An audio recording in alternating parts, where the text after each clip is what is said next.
नमस्कार, बहुत स्वागत है आपका। मेष राशि मासिक राशिफल।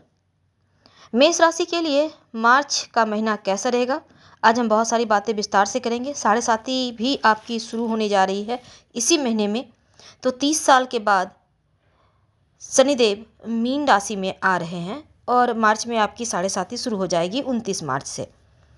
अब आपके लिए पॉजिटिव कितना होगा, कितना नकारात्मक, लेकिन ये भी जानेंगे कि आपके लिए मार्च 2025 में जो ग्रह हैं वो उनकी स्थिति आपकी लाइफ में क्या बदलाव लाने वाले हैं।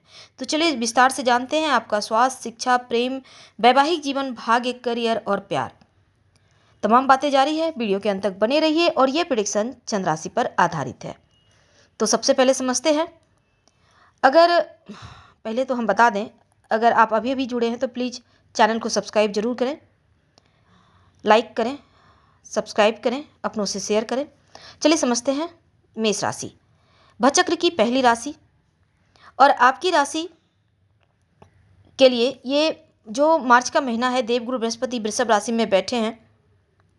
मंगल ग्रह आपके तीसरे, और यहाँ पर देखिए केतु और सूर्य की स्थिति, बुध, सूर्य, राहु, ये तमाम ग्रह 15 मार्च को सूर्य भी मीन राशि में प्रवेश कर जाएंगे। तो 12वें घर में 29 मार्च को शनि भी मीन राशि में आएंगे। तो सबसे पहले ये समझ लेते हैं आपका स्वास्थ्य कैसा रहेगा। देखिए, स्वास्थ्य के मामलों में आपको थोड़ा सा, जो आपके राशि के स्वामी मंगल हैं उनको थोड़ा बल दें। तीसरे घर में हैं तो पूरे महीने तीसरे घर में मंगल, हालांकि उनका कोई राशि परिवर्तन नहीं होगा।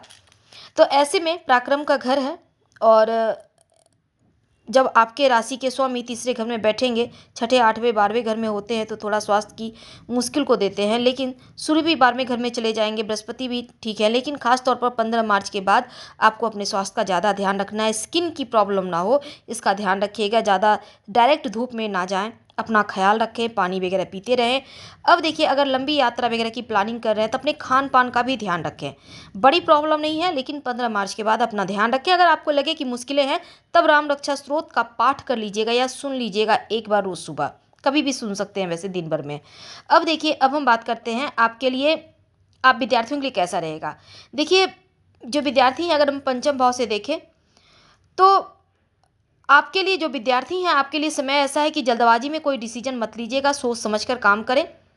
और अगर जैसे कि सूर्य रहेंगे 12वें घर में, राहु केतु भी यहाँ पर ग्रहण योग बना हुआ है तो ठीक ठाक है। लेकिन 14 अप्रैल के को और उच्च के हो जाएंगे, तब आपकी शिक्षा को लेकर, एग्जाम को लेकर, अगर कोई सरकारी एग्जाम की तैयारी कर रहे हैं तो 14 मार्च से पहले तो ठीक है, क्योंकि सूर्य अपने घर को देख रहे हैं। लेकिन इसके बाद थोड़ा ध्यान रखिएगा, खासकर लव रिलेशनशिप में भी आपको ध्यान रखना होगा, शिक्षा के मामलों में ध्यान रखना होगा, और बुद्धिमानी से अगर चीज़ों को मैनेज कर सकें तो बहुत उत्तम है।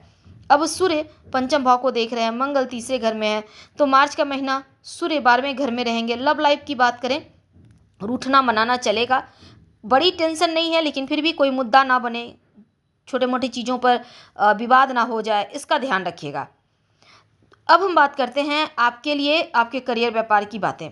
देखिए, सूर्य राहु का जो यहाँ पर कॉम्बिनेशन है, ये थोड़ा सा आपको खासकर करियर व्यापार के मामलों में संभल कर रहें, किसी पर ज़्यादा भरोसा ना करें, उधार वगैरह देने के पहले सोच समझ लें, और किसी का गारंटर तो ना बने।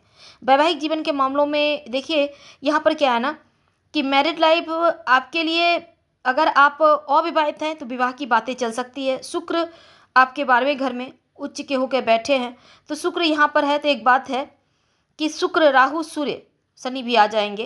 तो ऐसे में मैरिड लाइफ ठीक है, आप व्यस्त रहेंगे, हो सकता है उनको थोड़ा कम समय दें, लेकिन दोनों मिलकर यात्राएं का भी आनंद लेते दिखाई देंगे। तो शुक्र राहु के साथ बैठे, छोटी छोटी चीज़ों पर कमी मत निकालिए, मीन नुक्स ना निकालें, एक दूसरे को समझने का प्रयास करें। अब जब आप ग्रहों को समझ लेते हैं तो चीज़ों को बैलेंस भी आपको करना चाहिए, तो इस बात को ध्यान रखिएगा तो अच्छा रहेगा। करियर के मामलों में ग्रोथ दिख रहा है और भाग्य का साथ मिलेगा। वैसे तो बृहस्पति देव दूसरे घर में, कोई बड़ा परिवर्तन नहीं है आपके करियर के मामलों में, लेकिन शत्रु विरोधी जो है ना, थोड़ा सा आपको उनसे सतर्क रहना होगा। अब चूंकि आपकी जन्म कुंडली में क्या है ये तो नहीं पता, लेकिन गोचर की स्थिति 50 से 70% के मध्य आप पे सूट करती है या करेक्ट बैठती है, ये मान के चलिएगा। ओवर थिंकिंग से बचिएगा, खासकर मेष वालों आपके लिए। और शनिदेव हालांकि यहाँ पर आपके लिए चीज़ें बेहतर कर रहे हैं, उच्च के होंगे, स्व राशि के होंगे, तो यहाँ पर शनिदेव के लिए आपको रंक से राजा बनाने का एक रास्ता खुला हुआ है। और जब तक वो मीन में नहीं आते तब तक आपके लिए चीज़ें बेहतर है। विदेशी ज़मीन से लाभ देंगे। शनिदेव कर्म के स्वामी हैं, तो कर्म को खराब मत कीजिएगा, पॉजिटिव रहिए। थोड़ा-सा अपने अंदर शिक्षा को आत्मसात कीजिए।